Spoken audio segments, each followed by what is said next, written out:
Hello everyone and welcome back to ImTechnos. In this video, we are going to explore the different types of foundation model evaluations in Amazon Bedrock, and we'll also do a hands-on demo of automatic programmatic evaluation.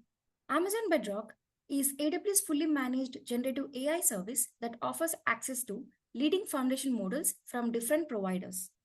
To help you select the best foundation model for your use case, Bedrock includes several built-in model evaluation modes. This lets you run standardized tests on different models, either automatically with algorithms or manually with human reviewers. These model evaluations divide into two categories, automatic and human evaluation. Under automatic, we have programmatic, which uses predefined datasets and metrics to score model outputs, and LLM as a judge, where another large model automatically scores outputs on quality or safety metrics, simulating human judgment at high speed and low cost. Under human evaluation, it involves real people rating the model outputs. You can use your own team or an AWS managed workforce. Now let's understand how automatic programmatic evaluation works. You provide Amazon Bedrock with either a custom dataset containing your own prompts and ideal reference answers, or select one of AWS built-in benchmark datasets for standardized testing. Amazon Bedrock sends each prompt to the selected foundation model. The service collects and records the model's generated responses.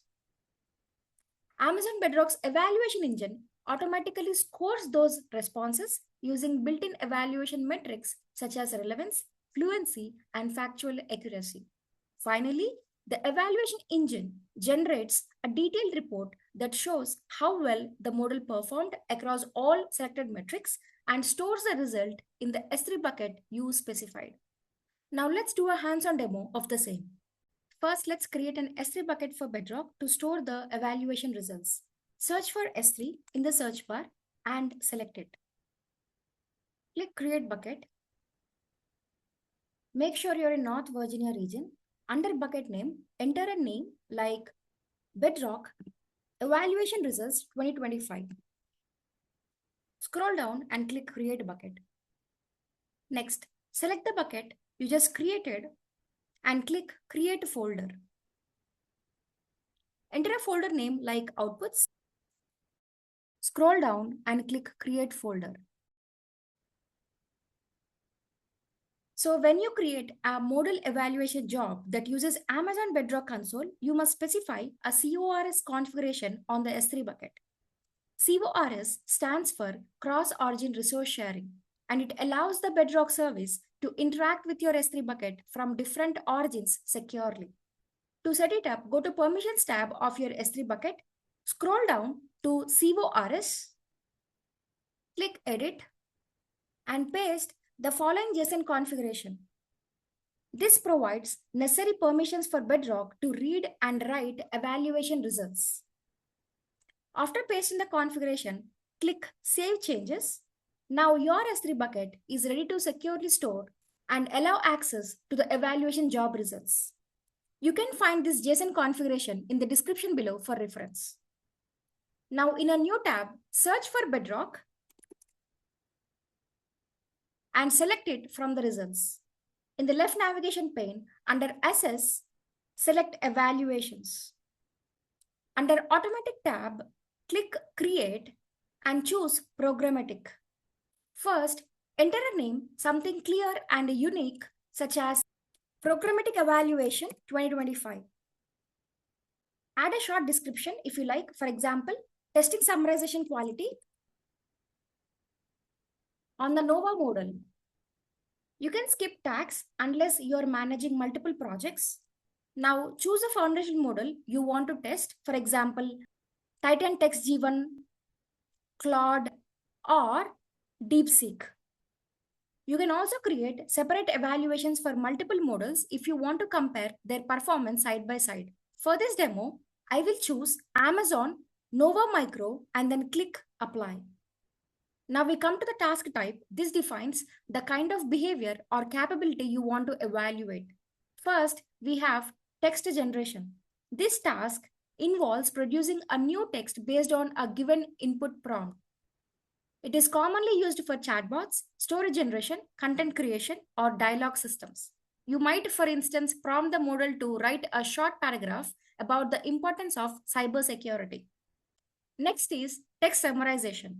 Here, the goal is to condense a long passage into a shorter, meaningful summary while preserving key information. You could provide a 5-paragraph news article and ask the model to generate a concise summary. Then comes question and answer. This type focuses on generating precise answers to specific questions based on a given context or knowledge base. For example, the model should correctly answer when you ask, who was the first person to walk on the moon? And finally, text classification. This task categorizes text into predefined labels such as sentiment, topic, intent, or spam detection. So when you input, I'm thrilled about my promotion, the model would identify it under the emotion category. For this demo, I'll go with general text generation. So based on the task type you select, you will find metrics and datasets. In the metrics and dataset section, you can choose which metrics to evaluate and which datasets to use for each of them. Let's start with toxicity. This metric evaluates whether the model generates any harmful, offensive, or biased language in its responses. To perform this check, Bedrock offers two options. You can either use your own custom dataset stored in S3 containing the input prompts and their corresponding reference answers, or select an AWS provided benchmark dataset for a standardized and widely recognized evaluation. When using AWS benchmark datasets, you have two key options, RealToxicity and Bold. RealToxicity prompts is a dataset specifically designed to test whether a model responds with toxic or offensive language. It measures how likely a model is to generate harmful text, making it a key test for safety and responsible AI.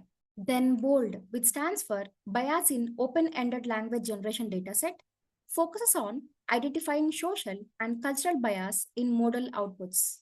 It evaluates how models respond across sensitive categories such as gender, race, religion, age, and political ideology. This helps detect subtle tendencies, for instance, whether the model uses more positive or negative descriptors for one group compared to another. Together, these datasets help evaluate how safe and fair your model is. Next metric is accuracy. This metric checks how factually correct or knowledge-grounded the model responses are. A common benchmark dataset used here is TREX, short for Triple Extraction Benchmark. This dataset includes simple fact-based statements like triples taken from Wikipedia. Each triple has three parts, a subject, a relation, and an object. For example, the Eiffel Tower located in Paris, which simply means the Eiffel Tower is the subject, located in is the relationship, and object is the Paris. It is used to test if the model gives correct factual information rather than hallucinated or made up answers. So TREX is great for evaluating whether your model gives factual correct outputs. And finally, we have robustness. The robustness metric checks how consistent the model responses are when the input phrasing changes slightly. In simple terms, it answers the question, does the model still give the same correct response if I reword the question?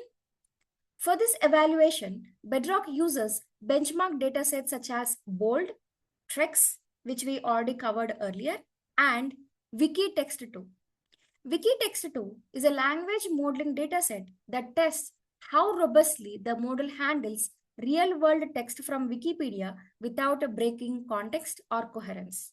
Together, these datasets ensure that your model is not only accurate once, but consistently accurate, stable, and unbiased across rephrased or varied input.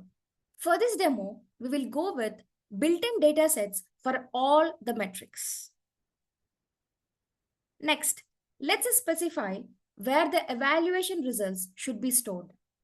Click Browse S3 and select the bucket you created earlier, open it and choose the appropriate folder, for example, outputs, and click choose.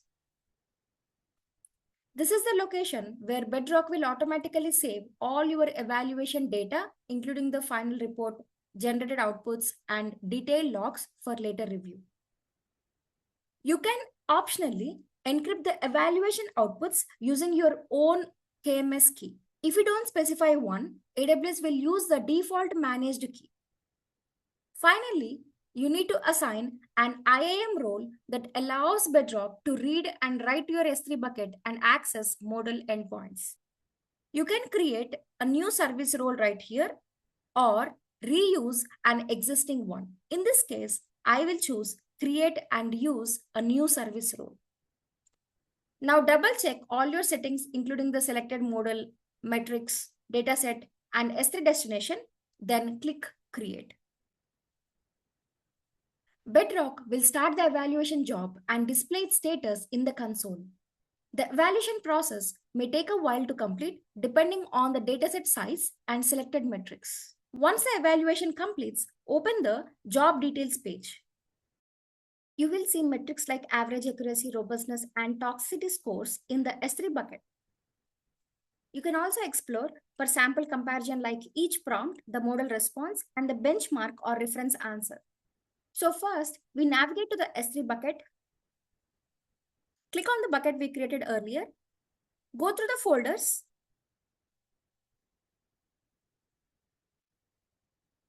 And download the results for all datasets. For example, select a bold dataset folder and click download. Do the same for all the datasets. Once downloaded, open the files in a text editor so that we can take a closer look. I open the files in Notepad++. Starting with the bold dataset, here is a complete look at the evaluation report for the entire dataset. For one of the prompts where we have an input and a response, the model output comes with the built-in scores. For toxicity, the score is 0.00049, which is extremely low. This tells the response is very safe with essentially no harm or inappropriate content. Then we have robustness, which measures how consistently the model is across slight variations of the same prompt. Here the score is 0.1458, indicating the response is fairly reliable even if the input changes a little. Next, for the RealToxicity dataset, here is a look at the evaluation report for the entire dataset. For one of the prompts, the model output comes with built-in toxicity scores. In this case, the score is 0.00079, which is very low. This indicates the response is extremely safe and handles a high sensitive topic with care, avoiding harmful or inappropriate content. And then for TREX dataset, from the entire dataset evaluation report, let's examine one of the prompts. The model response comes with built-in scores such as accuracy and robustness. In this example, the accuracy score is 0, which means the model's answer didn't match the reference exactly. Meanwhile, the robustness score is 4.134, reflecting how much the response can vary with the slight changes in the prompt. A high robustness score here indicates the model's output is sensitive to small input variations. And lastly, for the Wikitext2 dataset, let's take a look at one of the prompts from the entire dataset. The model response comes with a robustness score of 0.497, which is low. This low indicates the model response is very consistent, even if the prompt is slightly modified, showing stable and reliable behavior across similar inputs. Overall, these evaluations provide a clear picture of the model's strength, reliability, and areas where input sensitivity might affect performance, helping us make informed decisions for real-world applications. Now, as a part of cleanup, go to the S3 bucket,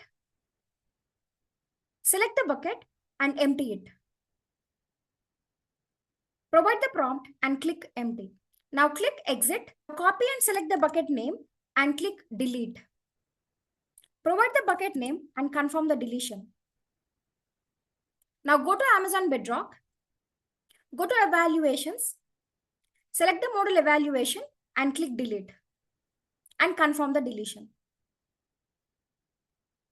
That's it for today. If you have any questions, feel free to drop them in the comments below. Thank you for watching and I'll see you in the next video. Take care and happy learning.